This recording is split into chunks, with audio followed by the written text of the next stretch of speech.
Hello guys, কেমন আছেন? আশা করি সবাই ভালো আছেন। আজকের ভিডিওটা হচ্ছে কাশি নিয়ে। স্বাভাবিকভাবে কাশি কিন্তু দুই রকম হয়ে থাকে।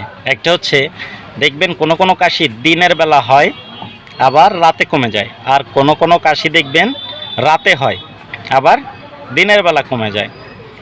এরপরও দেখবেন কোনো কোনো কাশিতে কফ কফ ওঠে, আবার কোনো কোনো কাশিতে দেখবেন যে কফটা ওঠে না, সেলেসা হয়ে বুকের মধ্যে ঘড়ঘড় করে। তো বিভিন্ন ধরনের, পাশাপাশি অনেক সময় দেখা যায় কাশির পাশাপাশি সর্দি হয়, কাশির পাশাপাশি মাথায় যন্ত্রণা হয়, হেডেক। তো আজকের বিষয়টি হচ্ছে কাশি নিয়ে।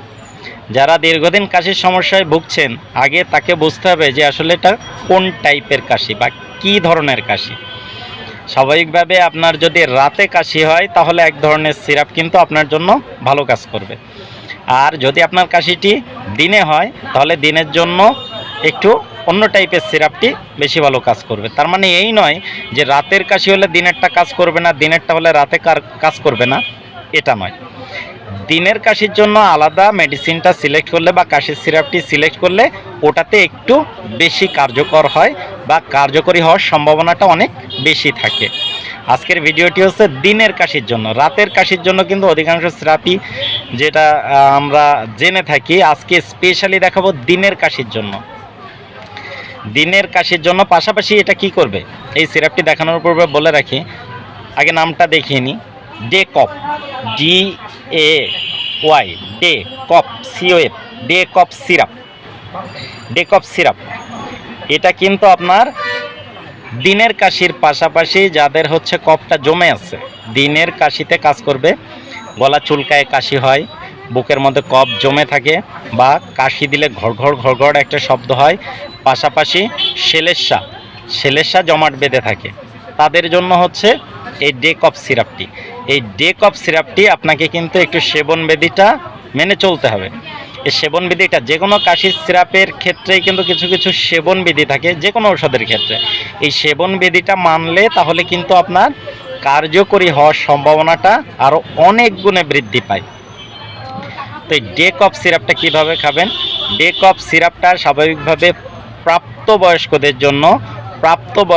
জন্য 2 চামচ করে দিনে 3 বার, সকালে 2 চামচ, রাতে 2 চামচ এবং দুপুরে 2 চামচ, এটা খাওয়ার পর খাবেন। তবে এই খাওয়ার পর পরেও আপনি অবশ্যই একটা জিনিস খুব ভালো করে লক্ষ্য রাখবেন, সেটা হচ্ছে, মনে করেন আপনি এখন সকালের খাবারটা খেলেন, খাওয়ার পর তো স্বাভাবিকভাবে আমরা পানি পান করি বা চা পান করি বা কফি পান করি, এই টাইমে খাবেন না। এই সিরাপটি এমন একটি টাইমে খাবেন যাতে সিরাপটি খাওয়ার 1 ঘন্টা আগে বা আধা ঘন্টা 1 ঘন্টা পরে পানি বা অন্য জাতীয় কোনো কিছু, পানি জাতীয় কোনো কিছু সেবন থেকে একটু বিরত থাকা যায়, তাহলে কিন্তু এটা বেশি ভালো কাজ করবে। এটা 2 চামচ করে দিনে 3 বার খাবেন, পানি দিয়ে খাবেন না, এবং সিরাপটি খাওয়ার 1 ঘন্টা পূর্বে এবং 1 ঘন্টা পরে পানি বা পানি জাতীয় কোনো কিছু সেবন না করলে একটু বেশি ভালো রেজাল্ট পাবেন। আর আরও বেশি ভালো রেজাল্ট পেতে গেলে চাটি যেমন অল্প অল্প করে চুমুক দিয়ে খায়, অল্প অল্প করে টেনে টেনে, অল্প অল্প করে। অনেকে দেখবেন চা খেলে একটা বিকট শব্দ হয়, ঠিক 2 চামচ ঔষধ একটা মুটকিতে ঢেলে আপনি যদি ওইভাবে এরকম টেনে টেনে সরস দিয়ে খান, তাহলে কিন্তু আরেকটু বেশি ভালো রেজাল্টের সম্ভাবনা অনেক গুণে বেড়ে যায়। আজ এই পর্যন্তই। ভিডিওটি যদি ভালো লেগে থাকে, ইনফরমেটিভ মনে হয়, তাহলে একটু শেয়ার করে অন্যদেরকে দেখার সুযোগ করে দিবেন। যে কোনো মেডিসিন সম্পর্কিত তথ্য জানতে কমেন্টস বক্সে কমেন্টস করুন।